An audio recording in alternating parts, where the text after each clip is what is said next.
Heads up, guys. Hello, everyone. I hope you all had an enjoyable weekend. I have some brief announcements for you today. Just that now we have 760 sites in retail locations in 45 states, plus the District of Columbia.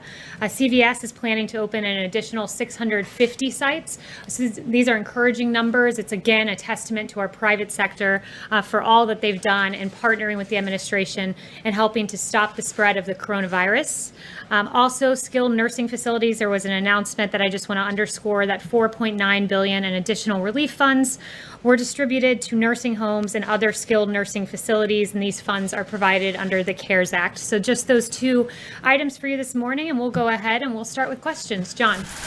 China is making sending more overtures that it will crack down on Hong Kong. What's the message from the administration to the Chinese government about changing the special status of Hong Kong? Yeah, and I know, Jen, you also emailed a question about this morning, so I went directly to the president to get an answer on this, and he said to me that he's displeased with China's efforts and that it's hard to see how Hong Kong can remain a financial hub if China takes over. So which means what? Would the United States change its relationship with Hong Kong? So I have no further announcements as to the precise action that the president will be taking, but he did want me to share that with you this afternoon, I should say. Yes. Oh, thanks again. Yep, no problem. Did over my shoulder, I realize now. We saw a lot of images over the Memorial Day weekend of people gathering in large crowds, not maintaining social distancing. Those images from the Lake of the Ozarks in Missouri was one example we saw all over television news. Does the president have any concerns about those kinds of gatherings? We haven't heard any message from him addressing that specifically. Well, the president, as he's noted, he wants to see society reopen, wants to see the economy reopen, but we do want to do so safely. And there are institutions that have put into place these social distancing measures, and people are making it cognizant, a part of their everyday lives. For me, for example, I went to Mass this weekend and people were socially distanced. They were washing their hands. There are ways to do this, and the president would underscore to everyone that we should be taking into account these measures. So yes, everyone, while you go out, let's keep cognizant the recommendations of the CDC, because those in the end are very important to making sure that there is no spread of the virus. And I would just also note one point. I did have some updated numbers for you on reopening and what we're seeing across the country that I think are important. That 42 states are now under 10% in their positivity rate for the virus. Mortality is now equivalent to what we saw at the end of March. That's the lowest level in 2 months. So we are seeing these encouraging signs as we start to reopen. Anyone else? Jeff. The president tweeted or retweeted something which seemed to be criticizing Joe Biden for wearing a mask over the weekend. Was that his intention? And if it was, why would he criticize that? I think, look, the president's excited to see that Joe emerged from the basement. It is a bit peculiar, though, that in his basement right next to his wife, he's not wearing a mask, but he's wearing one outdoors when he's socially distanced. So I think that there was a discrepancy there. He's not shaming anyone. As the president noted himself, he wore this mask in private at the Ford facility, and he said he's open to it if the circumstance mandates it. Isn't the guidance to wear a mask when you're outside, though, not when you're necessarily in the guidance home? Is it's recommended but not required. So it's the personal choice of the individual, but it didn't strike him as a very data-driven decision in that particular incident. Yes, Peter? Thanks. If we could just do a little housekeeping first. We know Katie Miller tweeted that she's back at work today. Is the White House valet back at work, and has anybody else within the White House complex tested positive for the virus besides those two individuals that we learned about a couple weeks ago? So I don't know about the valet. I haven't inquired about that. No updates as to who's tested positive or not. That's not something I regularly keep tabs on, but Katie Miller is back at work. We're very happy to see her recovered. I spoke to her yesterday. I haven't seen her today, but she did have several negative test results before she re-entered the building. Would you get back to us and let us know if anybody else, people are worried about the president's safety, the vice president's? Can you let us know that nobody else has tested positive in the 2+ weeks that have now passed since those cases? I can inquire about it, but it's people's personal medical decision, so I'm not entirely sure that would be given to me. Okay, let me follow up that if I can. The president, in a tweet earlier today, said that he's made governors look very good by getting them what he said was unlimited testing. That's not true. You've said that it's not even necessary. So why is the president saying that? He's saying what he means by that is that the governor's requested a specific amount of testing to reopen, and he indeed has provided that. So it's not unlimited testing, you would agree? It's what they asked for in phase one. It's the full panoply of what every governor asked for that was given to him, given to them. And it's 300 to 400,000 tests per day that we're doing. That's a really good number. I did talk to Admiral Joie before coming out here, and the metric that I appear to believe the WHO, I don't particularly these days, but they say it's a good barometer of testing is 10% positivity or under. And Admiral Joie shared with me that we're nationally at 7.5%, so we're in a pretty good spot. Is Stephen Miller back? Is Stephen Miller back? Yes, I just saw him in Outer Oval, so he is back and at work. Did he take some time away from the White House, though, for a while? He did. He did. He self-quarantined with his wife, but they're both back at work and healthy and happy, and we're very happy to see them around. On Glenn Fine at the Pentagon, the top watchdog over at the Pentagon, he submitted his resignation today. Can you say if that was encouraged? Did anyone ask him? And can you talk about the importance about those internal watchdogs that are in our government agencies? So you said it was Glenn Fine?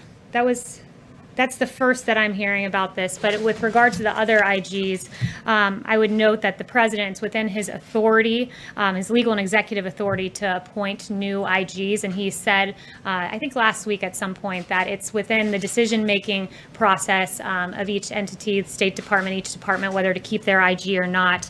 And I would note that President Obama has a precedent of firing IGs as well. And there were, in fact, 47 IGs that signed a letter claiming the Obama administration hindered their efforts. So this is not without precedent when it comes to IGs.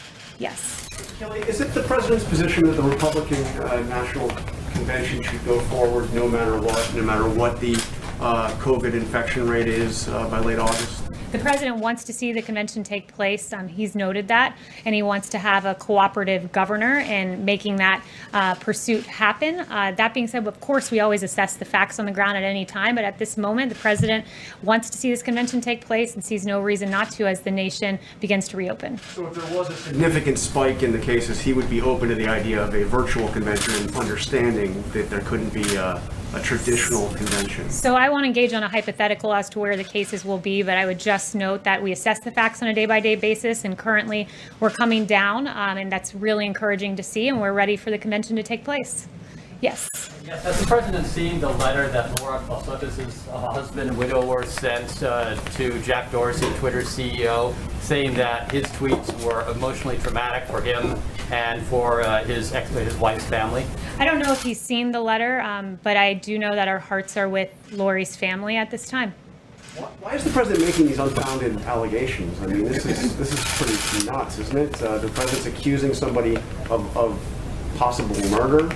The family is pleading with the president to please stop unfounded conspiracy theories. Why is he doing it? Well, I would note that the president said this morning that this is not an original Trump thought, and it is not. In fact, 2003 on Don Imus's show, it was Don Imus and Joe Scarborough that joked about killing an intern, joked and laughed about it. So that was, I'm sure, pretty hurtful to Lori's family, and Joe Scarborough himself brought this up with Don Imus, and Joe Scarborough himself can answer it. He's the president of the United States, and he's accusing somebody of possibly murder. I mean, this is different. He's not a private citizen. He's the president.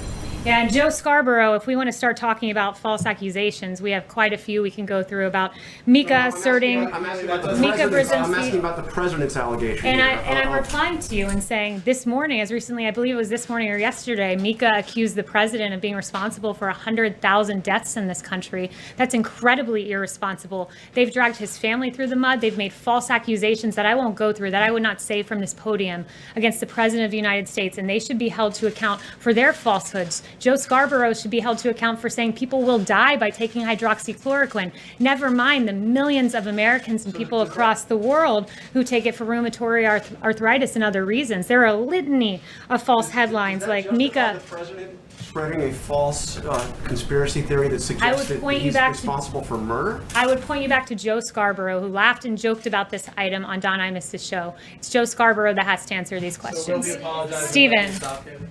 Stephen. Thank you. If I could, two questions. John Radcliffe was sworn in as intelligence director today. Has the president decided what's next for Rick Grinnell in terms of an appointment? He hasn't, but Rick Grinnell is a very valued member of this administration. He's done extraordinary work at ODNI. He has a great history. We'll see where he goes next, but just know that Rick Grinnell has done an excellent job in that position. I expect that John Radcliffe will as he takes over. And my second question, if I could, I asked the president last week on Capitol Hill about his involvement with FISA reform. And obviously, FISA is something he cares a lot about, but he told me that he had left it up to the senators to figure out. And, it's still ongoing, this process. The House has to pass the legislation that the Senate passed. The senators tried and failed by just one vote to ban the warrantless collection of internet records. So I'm wondering how the president, if you could describe a little more how the president sees himself as part of this debate and whether he might intervene at some point going forward. Yeah, it's very personal to the president when it comes to FISA. This is an important tool in the intelligence community. He knows that, but he also knows that it was used and abused and politicized.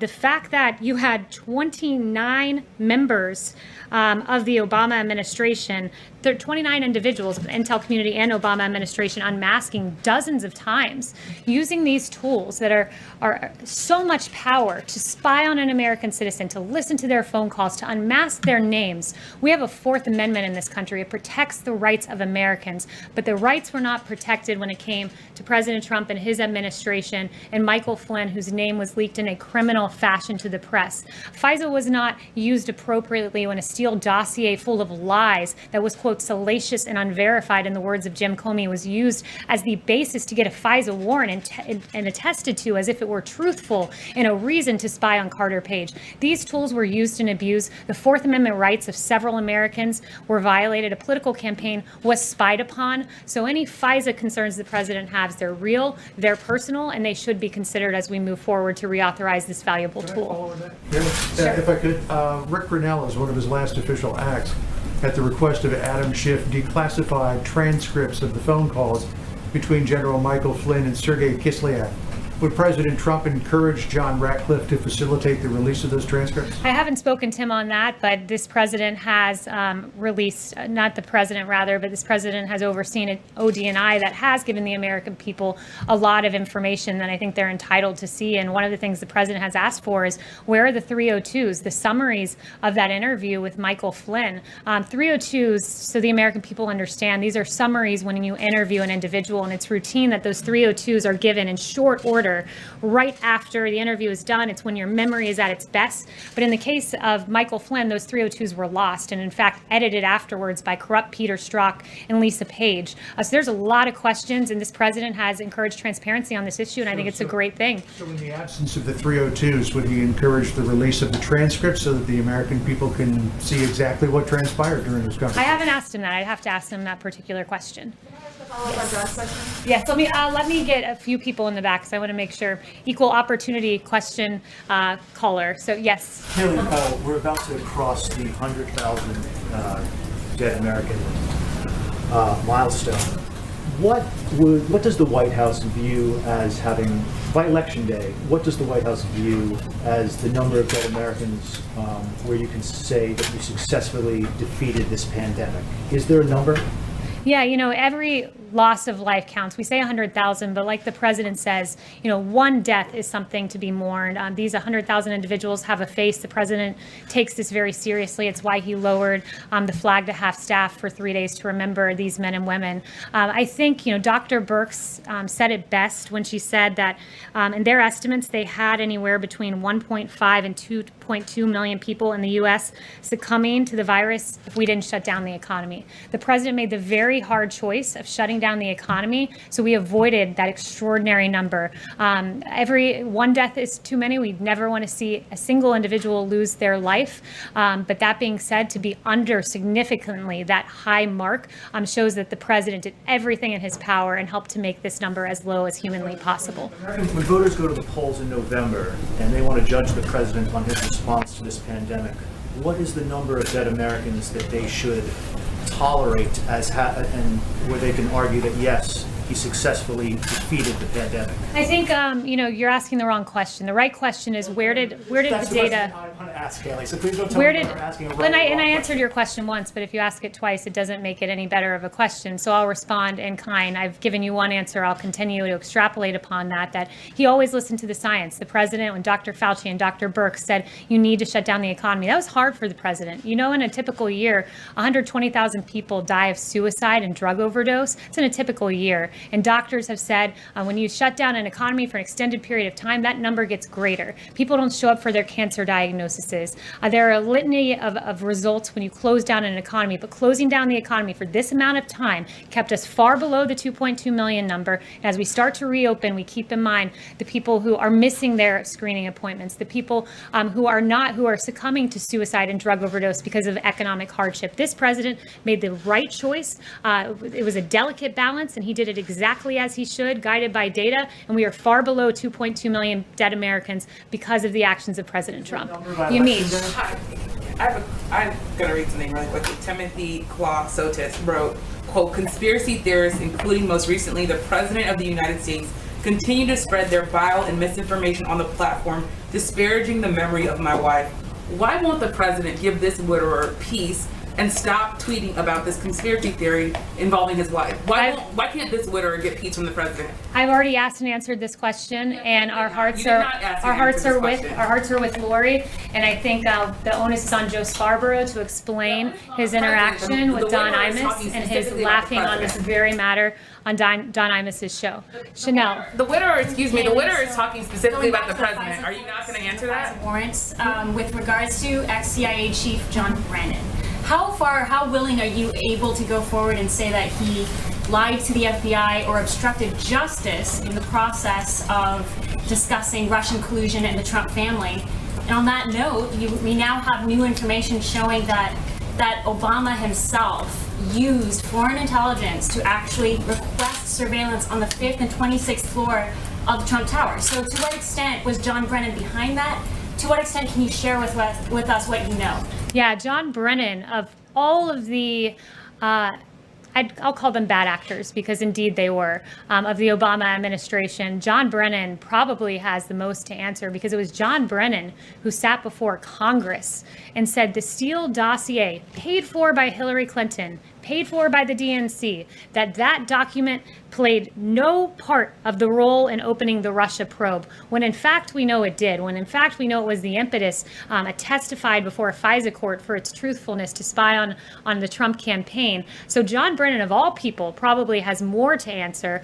So too do Samantha Power and Susan Rice, and these individuals who admitted under oath that they, in fact, spoke to foreign leaders and representatives of foreign leaders during their transition, but yet somehow during the Trump transition, that was uncalled for. What has been done all throughout history was uncalled for, and meriting unmasking and meriting cornering Lieutenant General Michael Flynn. All of these people have really legitimate questions to answer. I think we're slowly getting to the bottom of this, but it's a real travesty and really one of the biggest political scandals in modern history. Yes. It's about the G7 summit. So the area still has a very high number of cases. Prime Minister Trudeau spoke yesterday with Chancellor Merkel and President Macron. Is the president still confident of being able to organize the event in like 3 weeks? It'd be 3 weeks from now if we stick to the date. Yeah, it's a really great question and an important one because the G7, the president wants to see this take place as America reopens, as we try to approach a place of normalcy where people go back to work, where people do recreational activities but socially distance while they do it. The president thinks no greater example of reopening in this transition to greatness would be the G7, and the G7 happening here and happening probably more towards the end of June. Robert O'Brien, I believe it was asked about this weekend. And Robert O'Brien said that he's getting a great reception from world leaders who are asked about coming. We will protect world leaders who come here just like we protect people in the White House. So we want to see it happen. We think it will happen. And so far, foreign leaders are very much on board with the idea. Last week of June and here in D.C. or at Camp David? I don't know if it'll be the last week of June, but towards the end of June. And the goal is for it to be here at the White House. Yep. Yes. Right. So after the lowering of the flags this past weekend, does the president have any other plans in the works to honor the victims of the virus? Yeah, go ahead. Sorry. And a larger question is, does he see his role as mourner-in-chief in some way, which would be the traditional role of president? Yeah, I think he takes that responsibility very seriously. He said that this is the hardest part of his presidency, going through this pandemic. He says so many times that he thinks about many of his friends, some of his friends, I should say, who have perished because of this disease. It's real to him. It's personal to him. It's why he says, one death is too many, and he thinks about it all of the time. So he does see his role as that, comforting the nation, but reopening the country, giving the country hope at this time as we look forward to going back to work and resuming our lives, although in a new reality with new CDC guidelines. Actions in the works? I think lowering the flags is a great example, and we have further announcements on that front. I will be sure to share those with you. Yep, Jen. Thanks. So going back to the Clisudis family, I think is how you pronounce it, the Florida family. They have asked the president, the widower has asked the president in that letter to stop talking about this and for Twitter to take down those tweets.